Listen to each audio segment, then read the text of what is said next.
tell you one thing. That's a handful to pull over, Luke. And I did my best to not have it that way, but you got to mean it. It's got enough compression that it pops the decompressor. You push the decompressor in, when the piston comes up, it pops it just like old Dave does. I've got pop-up piston in Dave, and I says, well, that's too much. This is a little easier, but not enough easier. I got some nice heat in that, nice and warm. We're not done yet. We got a ways to go yet. This Nature of the Beast needs muffler mods. It's just the way it is. You got no choice. You got to get this heat out of this. You have to. 100cc saw right here. I tell you what, we fogged the shop up pretty good here a minute ago, didn't we? Yeah, it's up in smoke. Yeah, it's up in smoke. Starting with a brand new crank and rod and brand new bearings, and it's brand new everything. It's piston cylinder, all brand new. I'll tell you, I put a little extra oil, two-stroke oil on the bearings, and I slobber them up pretty good. And this one here has been a monster challenge to get to this point. I've been right here before. This no big deal. This is what happens. It is what it is. And when it ain't that, it is just ain't. You know what I mean? We still have to put the oil pump in and finish up. I've had trouble with the chain brake, assembly, and a clutch. I think we've got them problems solved. Hopefully, today's Friday. I'm not working this weekend. I'm not. I might run some saws. Got to run my buddy Daryl's saw. Got to run Hogan's saw. Hogan's saw seems to be going really quite well. And I'm thinking that that's got to go home pretty quick. But I want to, them series of them saws, they fight me. I'm going to just go ahead and back right up and run the crap out of them before they go anywhere. Same thing with this one. I got to run this a bunch. This is not a saw you can mill with. This one isn't. You don't want to do that. That's a sure way to cook them. This is getting a lot of heat really, really fast. And without that, which I run these, like this will go through 6 heating and cooling cycles, being real gentle with it. And then when I do put it in wood, it'll be nice and easy. Nothing big about it. You've seen this saw apart. Now we're starting to see it together a little bit. I got some bolt holes that need repairing in the front of the muffler here. They were stripped out, and we didn't do it. It's something that happens, but we know what to do about it. We've been down that road before too. But this mufflers on these, they got a like a little canister around them. It's like a cage with just little holes in the sides. I get rid of that. Now these mufflers will be regular steel, hopefully. In the actual steel chainsaw mufflers that's got that, you cut that out with a die grinder or something. You ain't gonna do it with a torch. That's stainless steel. They don't cut good. Some people just bore holes in it. I just like to get rid of the darn thing. I don't want it in there in the first place. They don't need it, and I don't want it there. This Chinese carburetor on this one does seem to be working okay. If it doesn't, we'll just go and we'll get a good carb and we'll put on it. I don't have one here anymore, but we can find them. I find these carbs. I might just do that anyway. It would make a nicer saw. Other than some of these Chinese carburetors actually run pretty good. But we need to get where we can take these Chinese saws and really ramp them up into something good. Initially, I love it. It wasn't hard to pull. It's just, it's real hard to pull. I can pull a saw. You drop start that bugger, I'll tell you. You surely do. I hope you guys have a good 4th of July. I don't have anything for good news, new news, old news, bad news, or anything in today's video, but I did want you to see the saw. And that we got the first fire on it. I get nervous with these big ones like this. I get real nervous. I don't leave nothing for error, nothing. You know, them 70cc saw class saws, they're a piece of cake. They're so forgiving, it's ridiculous. But these big ones, gotta treat them like big block car motors. Yeah, you Dodge, Chevy, Ford guys had them in the late 60s, early 70s, know what I'm talking about. They were a different animal, they really were. Monster torque, monster power. And some of them are capable of some pretty serious RPMs. I've got a couple that are. Goodness sakes, it's hot. I'm sweating my butt off. I need something to drink. I do. I gotta get something to drink. I think I need a salty dog. Salty dog. You had a salty dog before? Nope, never. Never? Yeah. Sometimes I don't really drink alcohol, but I'll tell you what, I'll have a salty dog on a day like this. Take yourself a mason jar and fill that right full of ice. Crushed ice, cracked ice, whatever you want to call it. Put yourself, because it's a quart, 2-3 shots of vodka in there and fill that right up with good grapefruit juice. Put yourself a good heaping tablespoon of salt right on top and stir that mother up. Salt?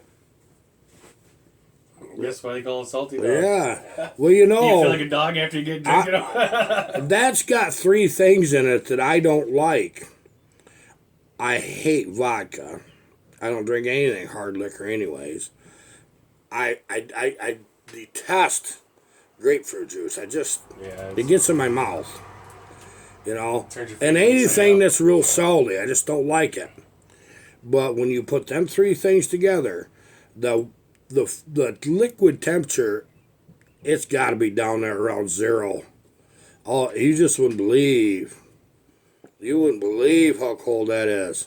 But them 3 things together change. And they're actually very good. But it's for sipping on a hot day. It ain't for getting drunk on. I did that years ago. You don't get drunk on them. Don't do it. Just take that quart jar and nurse that all day. Yes, sir. I'll tell you,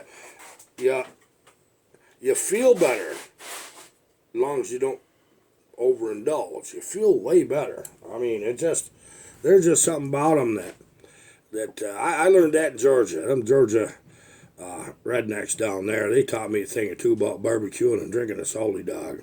They didn't have to teach me how to drink beer and how to do that by that time. Yeah, I was in the military there. I was stationed at Fort Stewart, 24th Infantry Division there, rapid deployment. I was a combat medic there. And I'll tell you what, I learned what hot was. You take this poor northern boy that's used to these New York temperatures, and you put him in the hot Georgia sun, and he wilts. Yes, he does. He wilts. And I did.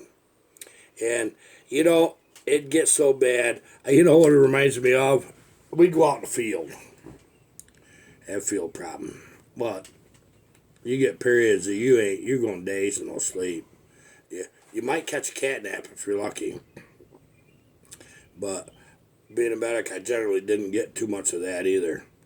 But I tell you what I did get. I got the taste that, you know, when everybody's funky after about being in the field 3 weeks, you don't even notice each other anymore. No, you don't. But I tell you what, I did find out.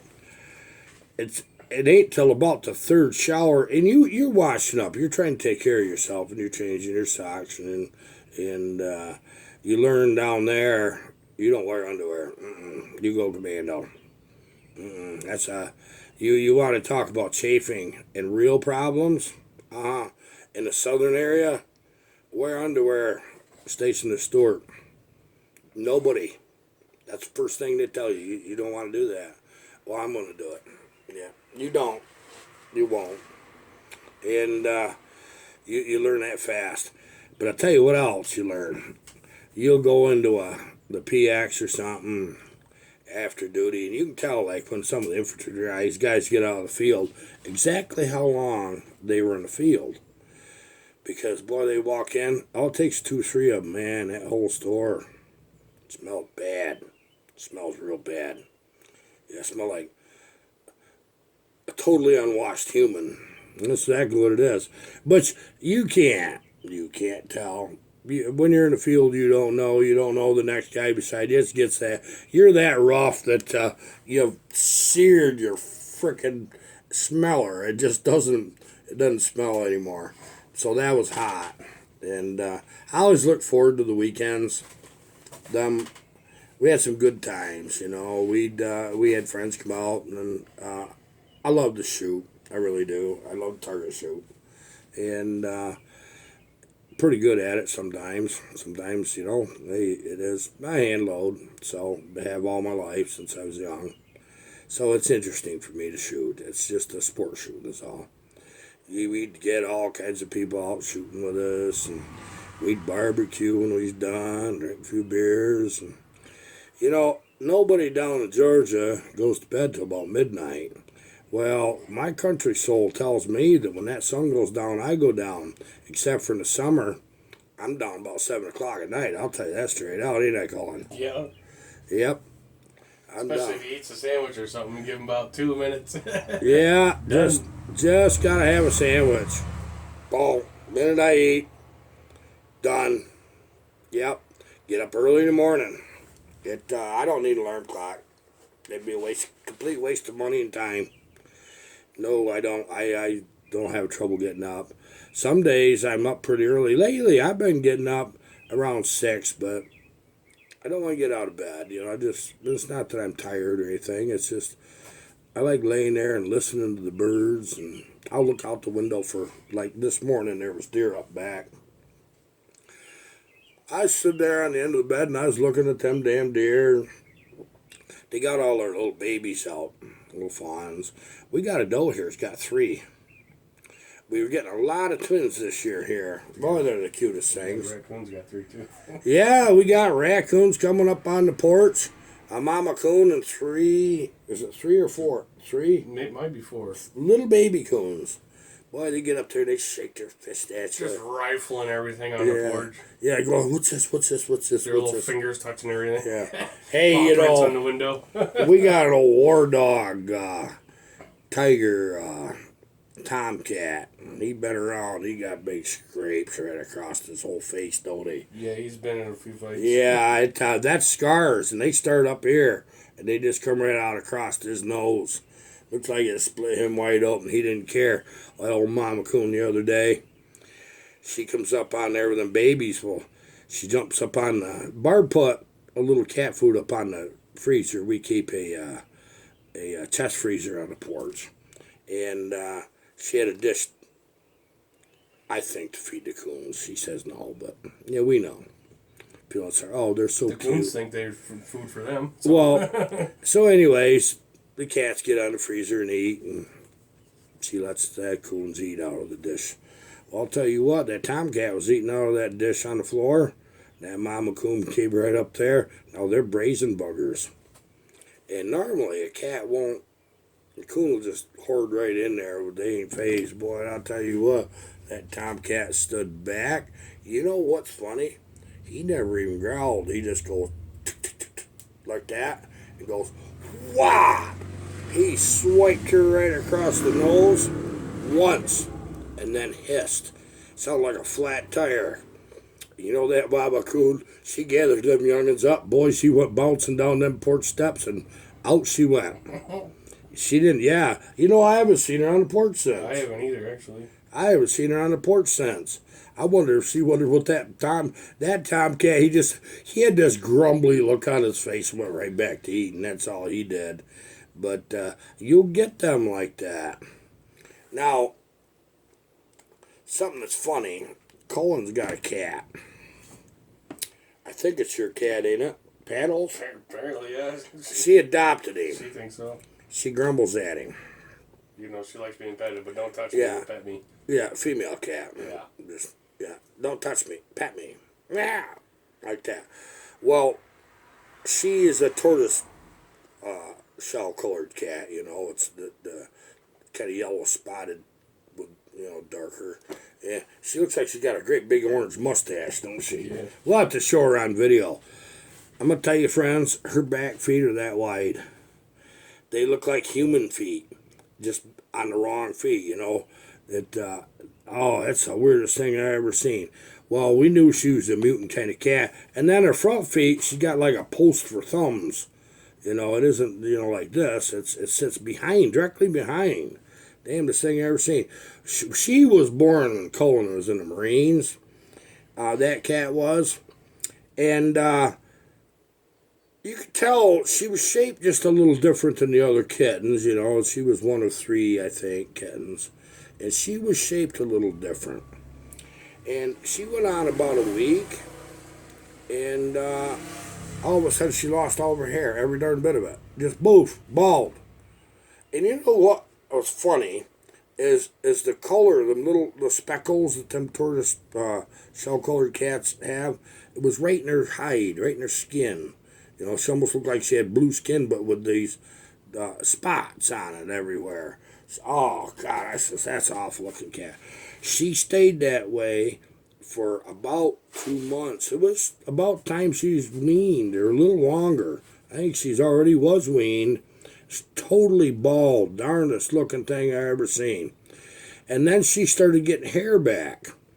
And it was bristly. I mean, you grab her and it was real bristly. Well, anyways, just like cats like that are different, she is real prolific at breeding kittens. She really is. I mean, they go outside. They when they're big enough, they go outside, and they have a tougher life out there. Let's just put it that way. They have a much tougher life. They have a job to do, just like the other animals, and just like we do. We started feeding cats. I didn't really care much about cats, but we started feeding cats because we ended up with mouse and rat problems because of these horses. You know, they go in there and get their grain. Man, I'll tell you what, we learned a big lesson. So stray cats come around. We started putting food out, wanting to keep them around. Well, you know, you end up, oh, this one's a little cute little kitten. Well, she got a batch of kittens. And I oughta, if you guys are interested, show you the feet on them little buggers. They got like 7 toes on each foot, everyone. Well, it's not even that. They're straight across. They're just the darndest looking. I mean, they look like they got 2 feet, some of them in the front, don't they? Yeah, like radioactive. Like 2 different feet. Yeah. I think she came from Chernobyl. Yeah. And She show up in a toxic waste barrel. yeah, that's what happens. But, you know, like I said, she's different. She loves dill potato chips, don't she? Yep. And barbecue potato chips. Salt vinegar. Salt and vinegar potato chips. Give her a plain one, she's like, I ain't eating that. And sometimes you'll give her something funny. Colin, he's tease her off with, here, eat this pickle. He knows she likes pork and chicken and fish the best. She'll eat beef. And we'll have barbecue pork or something. Boy, she's standing there looking at him. And then he'll look at her. What do you want? Something? Oh, she look away. No, I want me. No, I don't want nothing. Yeah, no. I'm just over here. Hey, what are you doing, food guy? You gonna pat me or what? Yeah, she loves you right to death. 5 minutes before you're gonna eat. Pat me with some pork. Yeah. I'm gonna butter you up, yeah. and you're gonna feed me some pork. Schmoozer. That's what she does. But if it ain't dinner time or something, you pick her up. Well, I don't want that. Like that, and then you pet her anyway. She'll arch something like that. You know she likes it, but she's grumbling the whole time. Does that sound familiar? Yeah, I know. I've been there too. Yeah, that's funny, isn't it? This was a strange video. I know it, but it's Friday. I'm hot. I'm tired. I need a shower. I really do. but I can't do it till I quit sweating. We're going to do something about the sweating thing. We need an air conditioner. Yeah. We got a window out here on this south wall that says that we're going to get an air conditioner. I need to get me just a little one of them 149.95s. That's all I need. And the only setting I need is high. I don't need nothing else. I want you to know that. Break the knob off. Just break that knob off. That's right. I can do that. People, go enjoy your 4th. Spend some time with your family. America. Yeah, America. Spend some time with your family. Do something you ain't done in a while. And all this crap going on in the world with this COVID thing. Now, I'm pissed. I'm not going to get into a rant about it, but it's political now. And so when you take anything that's happened in the U.S., and a lot of states are doing this crap, and then you can look this up and find out if I'm telling you straight, but I am. And a lot of you probably know it anyway. If you get killed in a car accident, get struck by lightning, get run over by a friggin' herd of cows, you just died of COVID. Yes, you did. If you got hit by a frickin' fragment of a meteor, that COVID meteor got you. They're blaming every frickin' thing on COVID. Guess what? They're accelerating them frickin' numbers. Don't stand for it. I'm not. I'm bent. I just tell you straight out, I'm bent. I'm sorry about that. I said I wasn't going on a rant, but this is frickin' ridiculous. You know? And you know what it did? These people, they're fluffy and never work for a living. They raise children the same dang way, and they got no control over them. They take over 6 city blocks. You know what that'd be if that was us? Yeah, somebody grabbed us right by the frickin' ear, and you got a belt across your butt and your legs. I don't care how old you were. That wouldn't stand. I'm not an entitled person. I don't have white privilege, but I'll tell you what I want. I want everybody to frickin' wake up and grab your children and get them under control. You know which ones I'm talking to. The most of you on this channel, it ain't you. Yeah, get your damn kids under control. What are you thinking? If I raised kids like that, I'd be so embarrassed. I'd do something about the problem. And I would too. I got my butt beat plenty of times. Oh, yeah. Hey, That's a big hand coming at you when you're that small, by the way. Yeah. They go swinging, baby. You remember when you was 7? Oh, no, we don't spank our children because you're not allowed. Remember when you was 7? I don't know what's going on. We was up to camp, and Barb had built these kids, Amber and Colin, you know, it's his sister, this pretty amazing teepee, wasn't it? That thing lasted for like 20 years. Yeah, a teepee. And it was a pretty cool thing, you know. I had sawmill set up there at Circle Mill time, and I just saw lumber a lot. And she used a lot of cuttings off that and built a teepee frame. They did it. Well, anyways, I watched them kids a lot. Amber is 2 years older, and she's an instigator. Aren't you, Amber, if you're watching me? I know you probably ain't, but I love you, honey. You ought to call me, hey. You know, I talked to you in a couple of years. She has quite a collection. I'll just stop right there. And she does something to get Colin in trouble. Something I told him not to do. I just had to be looking out the window, and I seen what happened. So she comes in, Daddy. This is what, Amber? Colin, blah, blah, blah. She ratting on him. Colin was right and told right behind her. And I looked at Colin, and boy, I'll tell you what, the minute I looked at him, his butt goes, oh, like that. And Amber started smiling. I, boom, whopped her once right on the butt. And Colin stands there and goes, oh. And he just, oh, I just know. And, she, 30 seconds at least, her mouth was wide open and there was tears coming down her face. It was beet red and not a bit of sound. And boy, then she started a bellering. And it wasn't that I hurt her or hit her too hard. It was the fact that she got bent because she's the one that got the frickin' hand on the butt. And old Colin, he did. He knew what that felt like. Dad, I'd do that. Yeah, you did. No, no. I mean, I seen what happened. Well, she probably quit doing that, didn't she? No. I don't know. Around me, she didn't. She always give me so much trouble. Yeah. Colin had it rough. She's innocent.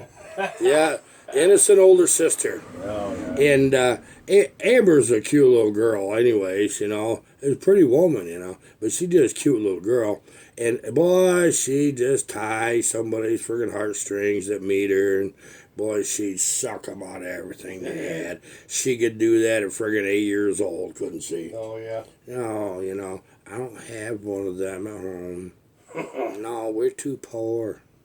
We don't have that. No. Come home. Look what I got. Where'd you get that? I don't know the man's name. They just gave all this to me. She did. She a little con artist, wasn't she? Okay. That's not all bad, is it?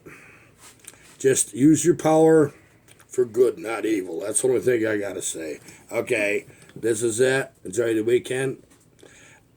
I'll probably make a Sunday video or something, but I don't think I will tomorrow.